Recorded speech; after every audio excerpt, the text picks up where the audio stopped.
गौ माता की सेवा से गोविंद प्रसन्न होते हैं, भगवान नारायण प्रसन्न होते हैं, राम जी प्रसन्न होते हैं, भगवान नारायण के सारे अवतार प्रसन्न होते हैं, लोक देवता तेजा जी प्रसन्न होते हैं, क्योंकि तेजा जी ने भी अपने प्राण गौ माता की सेवा के लिए दिए। जर्सी गाय और भैंस और पाटे के लिए नहीं, गौ माता के लिए, भारतीय देसी नस्ल की गौ माता के लिए महाराज।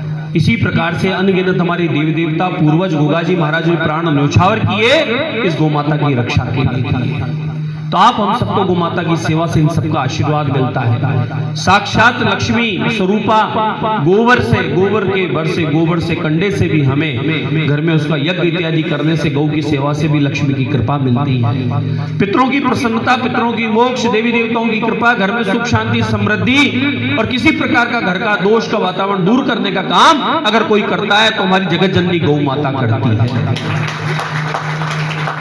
इसलिए इस गौ माता की सेवा अति आवश्यक है। भले वे गांव में, मोहल्ले में, ढाणी में, खेत में, घर में या गौशाला में कहीं भी गौ हो, उसकी सेवा अवश्य करनी चाहिए। गौ माता की सेवा में सारे देवी देवताओं की सेवा मिल जाती है, सबका आशीर्वाद मिल जाता है। मैं बहुत बहुत धन्यवाद देता हूँ, उनको प्रणाम करता हूँ भामाशाह, जिनका पूरे देश से 1 लाख, 1 रुपए से 1 लाख और लाख से लाख करोड़ों जो इस गौ माता की सेवा में दे रहे हैं, निरंतर दान कर रहे हैं, उन्हीं सभी बंधुओं को, वैष्णवों को, सनातनियों को मैं प्रणाम करता हूं कि आप लोग इस भारतीय नस्ल की देसी गौ माता की सेवा के लिए जो अपना योगदान दे रहे हैं, मैं उसको बार बार प्रणाम और अभिनंदन करता हूं कि आपकी सेवा इसी प्रकार से बढ़ती रहे, आप देश के किसी भी कोने में समृद्ध होते रहे, आपके घर परिवार में सुख शांति समृद्धि गौ माता के आशीर्वाद से बनी रहे और आपका परिवार की वंश की वृद्धि निरंतर होती रहे।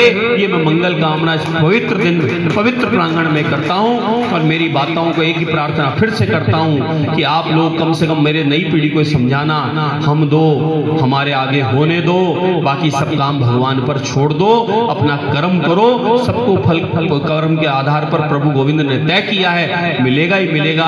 कोई सरकारी में, कोई गैर सरकारी में, कोई व्यापार में, किसी न किसी रूप में हम लोग अपना जीवन को अच्छे से समृद्धि से जिएंगे, लेकिन परिवार को भी बढ़ाने के लिए, वंश को चलाने के लिए इस बारे में विचार करना। 15-20 साल बाद में पितरों का तर्पण करने के लिए कोई नहीं मिलेगा। अपने खेत, ढाणी, मकान, दुकान, हेली, व्यापार, फ्लैट, फैक्ट्री संभालने के लिए कोई नहीं मिलेगा। ऐसा नहीं हो बड़े बूढ़ों को अनाथ आश्रम में जाके गौशाला की तरफ पढ़ना पड़े और वहां पे शरण लेना पड़े और वंश की वृद्धि रुक जावे, नामो निशान मिट जावे।